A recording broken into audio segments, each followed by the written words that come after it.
a Nanda apareceu a primeira vez, que não era a Nanda, que era a Fernanda só, porque eu tinha uma banda de rock cristão, né? Então eu tinha 17, 18 anos. Quando é que você criou ou esteve ou foi convidada para estar nessa banda de rock?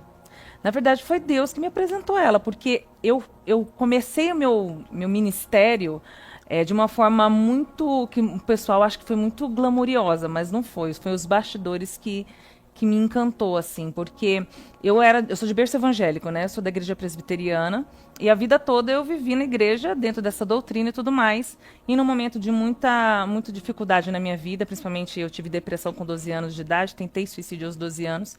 E nessa tentativa de suicídio, a minha mãe chegou mais cedo em casa e me levou para rezar o terço na casa da minha tia. E aí eu não sabia o que era o terço, não sabia o que era nada daquilo. Fui, não rezei, porque não sabia, Sim. era confuso para mim.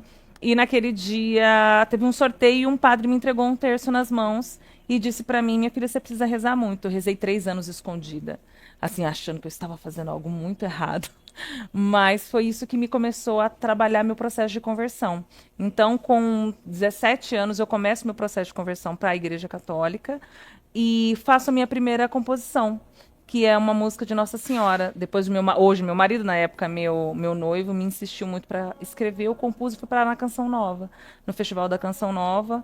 E aí ainda cantava na noite, estava cantando na igreja. Toda a minha banda era a banda que tocava comigo na noite. Foi para lá, eu fui para cantar um blues rock, falando de Nossa Senhora, dessa experiência que eu tive. E aí fiquei em sexto lugar, e foi incrível. E uma vez falando num podcast, a César falou: e você ganhou? Eu falei: não, né, filha? Deus sabe das coisas, né? Não ia me levar lá para fazer isso. Mas foi quando eu desci do palco, no primeiro dia de apresentação, uma menininha com a idade que eu tentei suicídio me abraçou e disse: a sua música tocou meu coração. E eu falei: eu não quero mais cantar num mundo secular por uma escolha. E desde então nunca parei. Cheguei em Campo Grande, não tinha ministério, não tinha banda. Fiquei uns meses rezando para Deus e falando: Deus, me dá um ministério, me dá uma banda. Eu não toco nada até hoje, né? Não me sustento ali, né? Sim. Fazendo as coisas. E aí Deus me apresentou amigos que foram amigos assim que eu tenho no meu coração pro resto da vida, que formou-se a banda Rastro, que era uma banda de rock. E aí as coisas foram acontecendo com a maneira que Deus foi conduzindo, porque aí pessoas aqui em São Paulo começaram a me conhecer, e aí eu fui caminhando junto com o pessoal do Beatrix na época, do Albe, de tantas outras bandas que tinham. E depois Deus foi discernindo junto com a minha orientadora espiritual, Arlene Domingues, que hoje, infelizmente, né, não está mais conosco. A gente perdeu ela no momento do Covid. E a gente foi pedindo orientação a Deus, e aí aconteceu a Nanda. Aí eu virei a Nanda com H no final. E quem me apresenta a primeira vez como cantora Nanda foi o Diego Fernandes. Então eu tenho ele como meu padrinho, assim. Ai, que Foi no DVD legal! dele, gravado na Rede Século XXI. E ele me chamou, e aí a primeira vez que eu escuto o meu nome como Nanda é através da boca dele. Que legal! Nossa, você resumiu aqui a tua história. É muita coisa.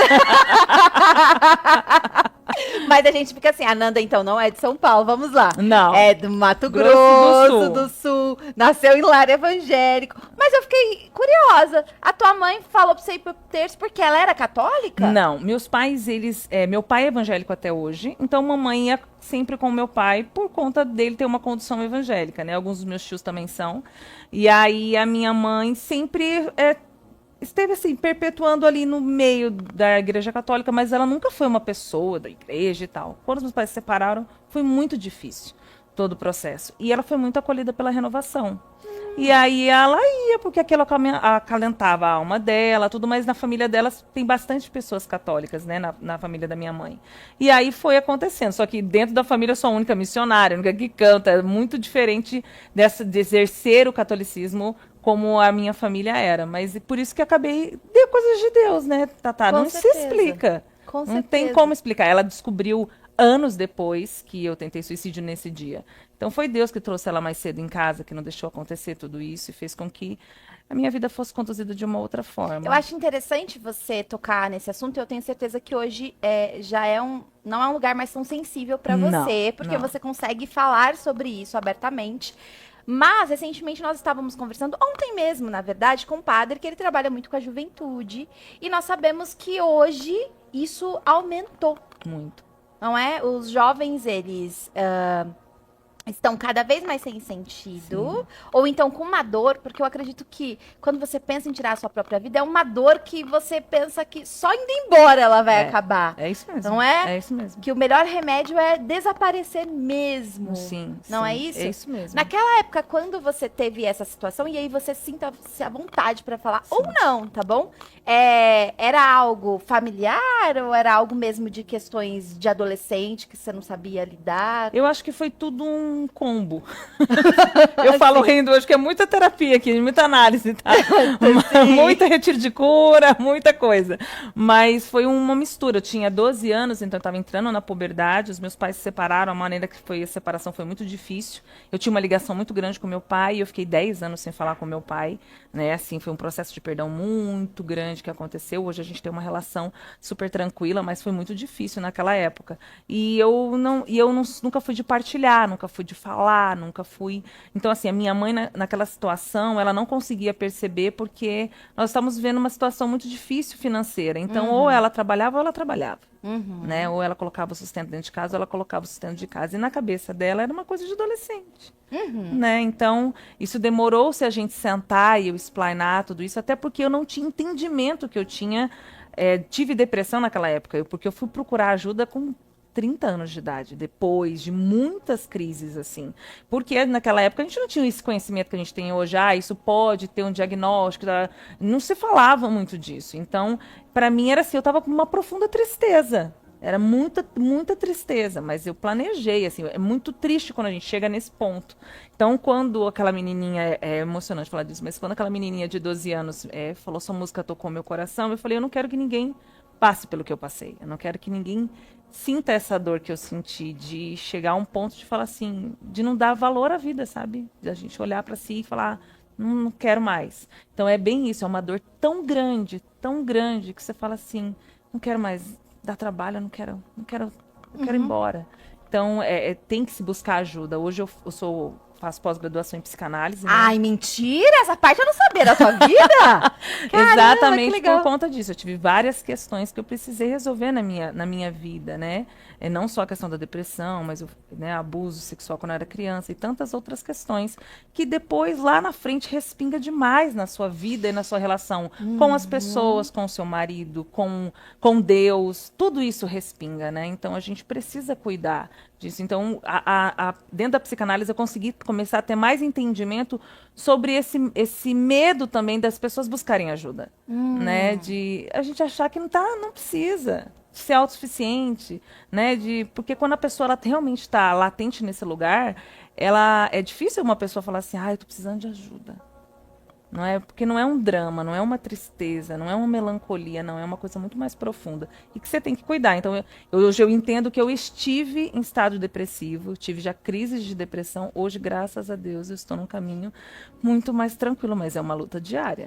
Eu acho que existem alguns sentimentos que nos permeiam, que faz com que a gente tenha vergonha Sim, de pedir ajuda. sim. Como que eu vou falar? Você citou sobre abuso.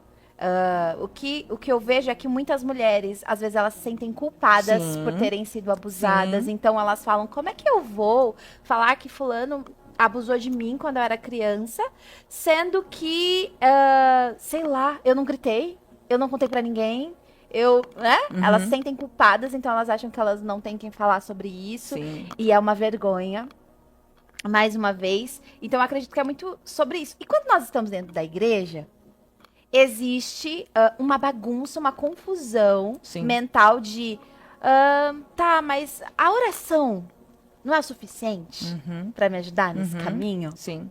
Quando é que você descobriu que não? Foi através de uma grande amiga minha da igreja. Eu estava na casa dela num dia e eu entrei num estado depressivo tão grande. Eu estava numa crise de depressão tão grande. Eu já tinha meus 28, 29 anos já. Isso que aconteceu já se repetiu várias outras vezes. E ela era uma psicóloga formada.